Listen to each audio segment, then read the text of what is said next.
Greetings, greetings, greetings. Welcome back to Rebirth the Body channel, where we are discussing everything mental health. I hope that you are feeling amazing. I hope that you are feeling favored and blessed. And if not, I hope that you are actively finding ways to feel better. Welcome to the best days of your life. We're going to go ahead and jump right into this. Today, we are discussing anger. We're discussing the foundation of anger within oneself, the interpretation of anger, and recognizing anger in oneself, okay? And I always like to say, recognize anger in others, because this will help you to recognize anger within yourself, okay? And so anger is defined as an intense emotion that involve feelings of frustration, hostility, displeasure, and even rejection. It can be on the grounds of retaliation even. Intense anger can be triggered by various of factors. It can be disappointment, fear, betrayal. Anger often arises when our expectations are not met, or when something happens that we can feel powerless in, right? So people may develop anger issues for a variety of reasons. There are biological factors, environmental influences, and psychological factors. Biological factors can include genetic dispositions or neurological differences that can influence emotional regulation within someone.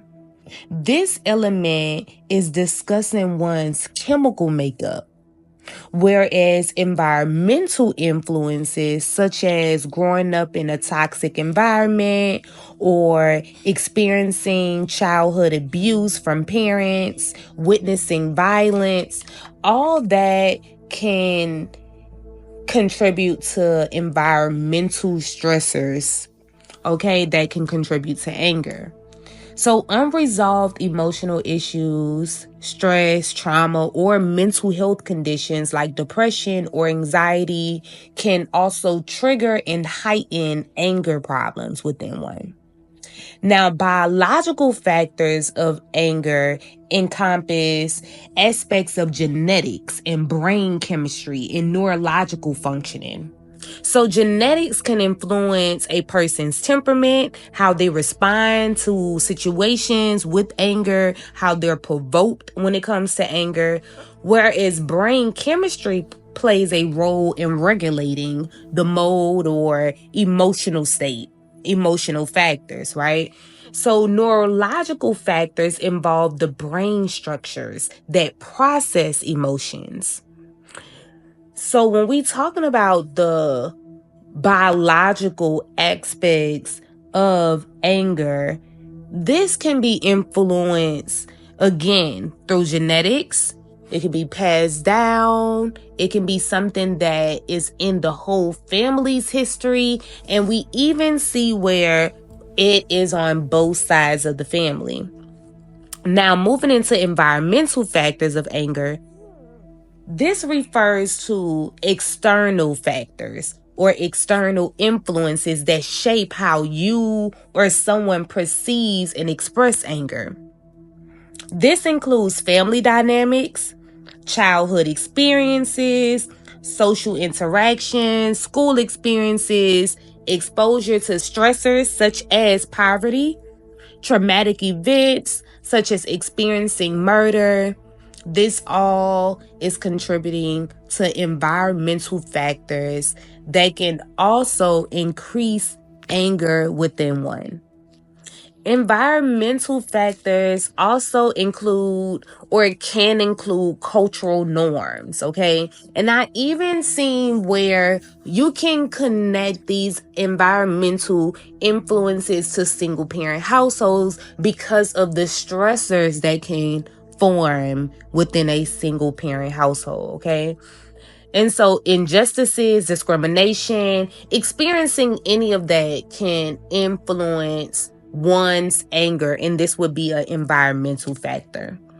So growing up in a household where anger is frequently expressed in aggressive or unhealthy ways can contribute to the development of anger responses, okay? So if you're seeing anger displayed in such a negative light, and because we must understand that anger is simply emotion, is more so how do you respond to the emotion of anger is where the real situation resides, right? So if you're angry and you respond to it in a healthy way, okay, it's okay, right? You're understanding how to regulate that emotion. Whereas if you're very angry and you're constantly yelling at others, you are inflicting violence on others, you are using volatile slurs against others, this is when you're displaying the emotion of anger in such a unhealthy way, okay? And so that's where the trouble resides. Unfortunately, a lot of these behaviors are passed down. We have been exposed to these behaviors, whether it's our parents, it could be siblings, it could be other loved ones, it could be grandparents who raised us. But just the influence of anger responses can help develop your own means of how to respond to anger, okay? So growing up in a household where anger is constantly displayed in an unhealthy manner, it can cause for you to develop those habits as your own responses to anger. So when we're talking about anger responses, this can be extremely excessive, inappropriate, or harmful ways of dealing with anger. And this can be harmful to you and to others. This refers to aggressive behaviors such as yelling, physical violence, or verbal abuse. Passive aggressive techniques also can be unhealthy when we're talking about the silence treatment, right? That's a means of passive aggressive techniques. Suppressing and denying anger can also lead to internalized resentment or physical health issues.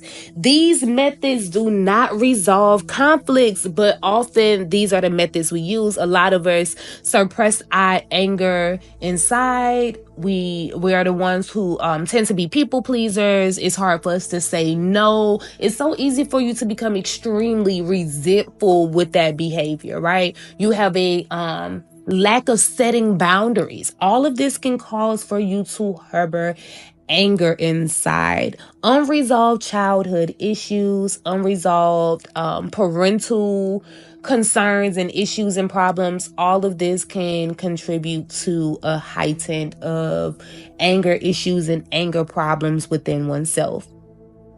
Okay, so keeping anger within yourself can be very damaging.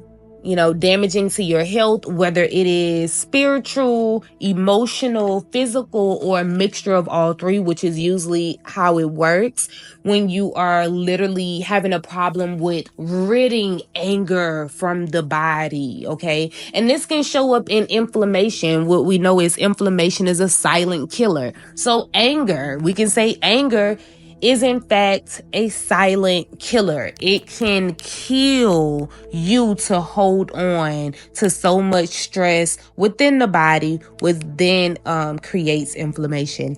Okay, so moving past that. In order to truly address anger within oneself, you must understand and have self-awareness, the willingness, and you must be willing to apply coping strategies, okay, that helps to bring about more self-awareness. And this allows for you to recognize your triggers. It allows for you to physically and emotionally see the signs when you are triggered from a situation, so you can understand when are you becoming angry, and indicate it. You want to indicate what are your triggers. Awareness is important because it helps for you to gain control over your reactions, okay? And that's the core issue here, because being angry is normal. It is a normal emotion. You can be angry from people doing stupid things, from driving crazy, from your kids not listening to the advice you've given for the 10th time. It could be a mixture of things. It could be the people at work. It could be the customers. It could be a mixture of things. It's going to happen. So it's important for you to learn how to manage the anger. Okay? Managing the anger allows for you to feel free. It allows for you to soar. It allows for you not to be stuck in an emotional state, but it allows for you to literally elevate past circumstances, and especially ones that you literally cannot change. You have no control over, okay? And so recognize anger. Recognize the anger around you. Recognize anger in your parents, in your friends, in your love interests. Recognize anger within yourself. And this would allow for you to create more ways to allow for yourself to move into calmness and be able to create a sense of calmness when you need it. Enjoy the best days of your life, loved one.